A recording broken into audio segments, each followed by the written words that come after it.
안녕하십니까. 슬로우파이어의 해리맨입니다. 오늘은 예비 파이어족의 5가지 연금 파이프라인, 제가 구상하고 플랜하고 있는 5가지 연금 파이프라인을 한번 같이 공유 드리려고 합니다. 사실 예전에 한번 같이 공유한 적이 있는데 너무 여러 장으로 되어 있고 복잡하다고 해서 이렇게 딱 한 장으로 한번 정리해서 다시 공유 드리는 내용입니다. 저의 연금 파이프라인은 크게 5가지가 있는데요. 개인연금, 퇴직연금, 리치 인프라 펀드, 브라질 채권, 부동산 월세, 이렇게 5가지입니다.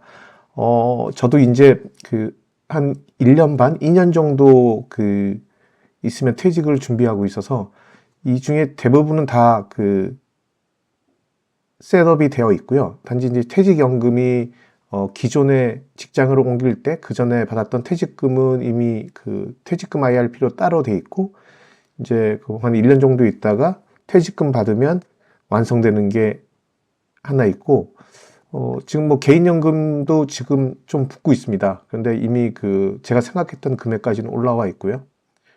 리치 인프라 펀드는 전부 다 완성을 했고, 브라질 채권도 완성돼 있고, 부동산 월세도 완성돼 있어서 앞으로 한 1, 2년 정도의 시간이면 저는 5가지 연금 파이프라인을 전부 다 달성할 수 있으리라고 생각하고 있습니다. 그럼 처음부터 개인연금 계좌부터 좀 말씀드리겠습니다. 개인연금은 뭐 여러분들도 많이 하고 있는 연금저축과 적립식 IRP를 1년에 1,800만 원씩, 세금 공제는 900만 원, 이거를 계속 1,800만 원 한도로 해서 붙고 있고요. 그게 저와 저희 와이프 둘 다 붙고 있습니다. 그 다음에 이거 세율은 3.3에서 5.5% 분리과세를 받고 있고요. 그 다음에 여기서 하고 있는 건 주로 배당 포트폴리오 ETF를 하고 있고, 연 배당 수익률은 한 6% 정도 됩니다. 참고로 말씀드리면 지금 이 5가지의 제 연금 파이프라인 중에 유일하게 절세 혜택이 없는 건 부동산 월세 하나고요. 나머지 4개는 대부분 다 부동산 월세를 빼놓고 나머지 4개는 다 절세 효과를 가져오는 계좌나 그런 채권이라고 할 수 있겠습니다. 다시 배당 포트폴리오 ETF 들어가서 제가 한번 예전에 공유를 한번 드렸는데, 상세 ETF 내용들까지 공유해 드렸지만, 오늘은 간략하게만 말씀드리면 국내 고배당 ETF의 30%, 미국 배당 커버드 콜의 30%, 리치의 30%, 그 다음에 주식, 채권, 하이브리드 인컴에 한 10% 정도 들어가 있습니다. 그래서 한 배당률은 6% 정도로 지금 생각되고 있는데, 뭐 국내 고배당 ETF는 주로 6%에서 7%, 원래는 그 정도 나왔는데 요즘은 워낙 주가나 ETF 가격이 올라서 지금은 한 5% 정도 되는 것 같습니다.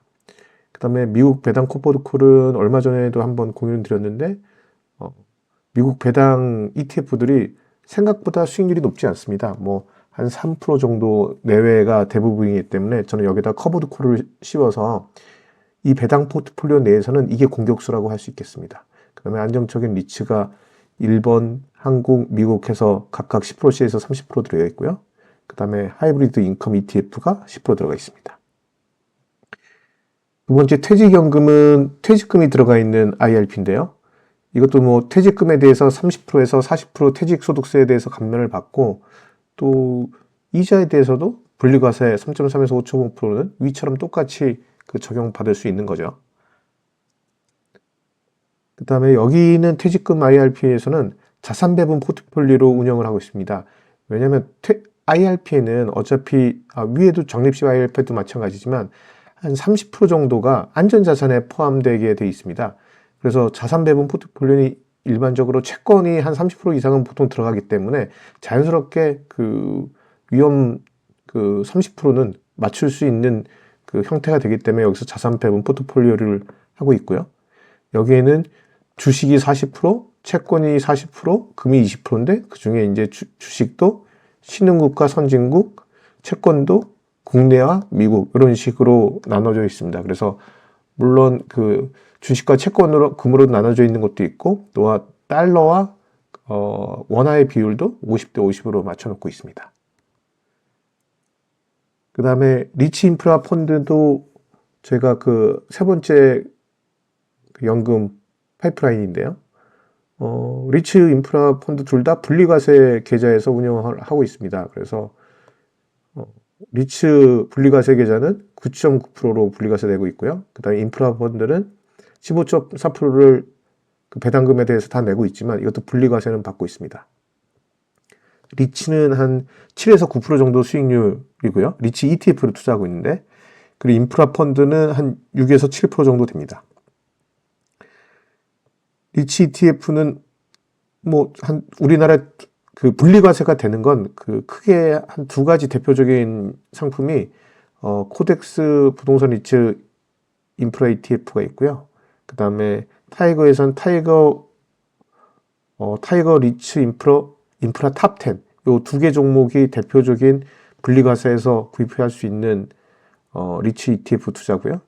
그 다음에 인프라 펀드는 이 두 가지밖에 그 가입이 안 됩니다. 아예. 그래서 맥커리 인프라 펀드랑 KB 바레 인프라 펀드 이렇게 가입을 하고 있습니다. 그 다음에 네 번째 있는 것은 브라질 채권입니다. 그래서 브라질 채권은 그냥 일반 계좌에서 매매나 그 배당 소득에 대해서 모두 다 비과세가 되어 있죠. 그리고 쿠폰 금리, 표면 금리는 10% 정도 되지만 실질 금리는 거의 지금 13.5%고, 저는 예전은 한 2, 3년 전부터 적립식으로 해서 작년까지 해서 제 목표량을 채웠는데, 저는 한 11%? 이 정도가 그 실질 수익이라고 보면 될 것 같아요. 실질 이자율이라고 보면 될 것 같습니다. 그 다음에 이건 적립식 투자를 했었고요. 그 다음에 마지막 다섯 번째가 부동산 월세입니다. 그래서 이것도 부동산 월세도 한 5년 전에 이미 구입을 해서 그 대출 원리금은 다 갚았고 그냥 부동산 월세를 받고 있는데, 요거는 한 3% 정도 수준이라고 보면 될 것 같습니다. 왜냐하면 세후, 이게 부동산들은 워낙 그 세금, 소득세가 많기 때문에 한 3% 내외 정도의 실질 소득을 그 월세로 받고 있고요.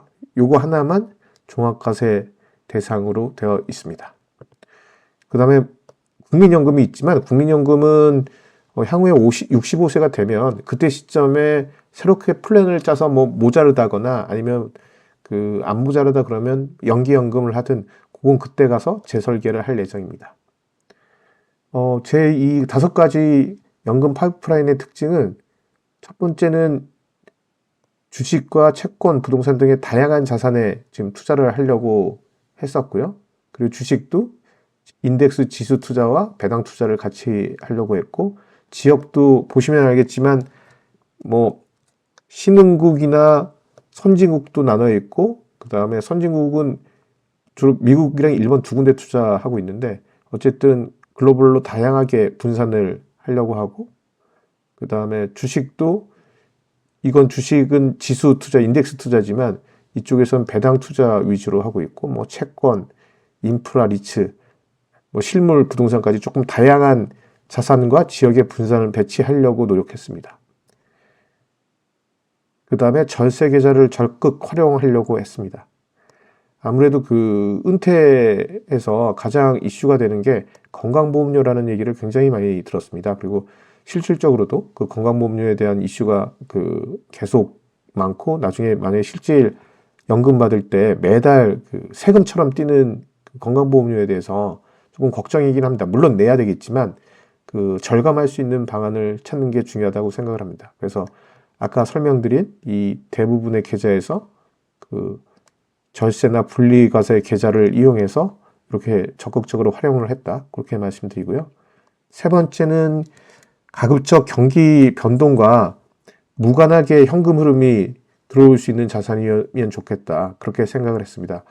그래서 뭐 사실 이 자산들 중에 대부분은 그 경기 변동과 무관합니다. 예를 들어서 브라질 채권은 그냥 채권 이자이기 때문에 환차익만 조심한다 그러면 뭐 계속 채권 이자 10% 일정하게 들어오고요.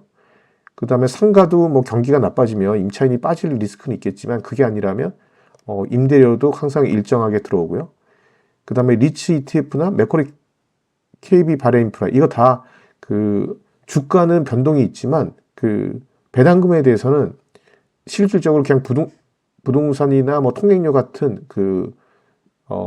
것을 바탕으로 해서 배당이 들어오는 거기 때문에 변동이 거의 없습니다. 그러니까 주가나 ETF 가격만 변동이 있지 배당금은 항상 일정하게 들어와서 이런 게 경기 변동과 무관하게 하고 있고요. 그 다음에 이 자산 배분 포트폴리오는 좀 다르죠. 이거는 어차피 자가 배당이기 때문에 뭐 주식이 올라가면 채권이 떨어지고 또 금의 상관계수가 다르다 뭐 이런 측면이라서 이건 조금 다른 내용이고, 그 다음에 고배당에서 커버드 콜은 사실은 경기 변동이나 주가의 흐름에 따라 반영을 합니다. 그러니까 이거는 주가의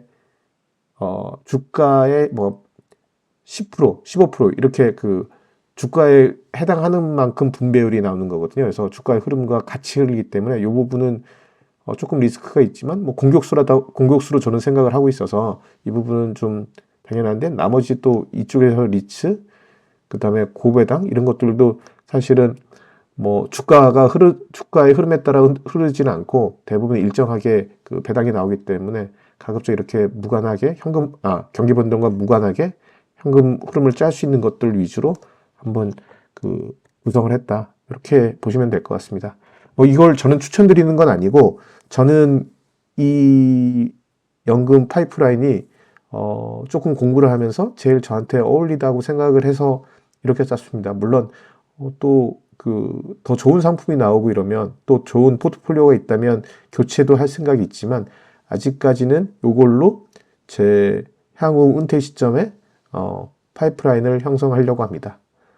여러분들도 아마 조금 연금 파이프라인 원하는 현금 흐름이 얼마인지를 체크해서 연금 파이프라인을 어떻게 만들지를 한번 같이 고민해보는 것도 좋을 것 같습니다.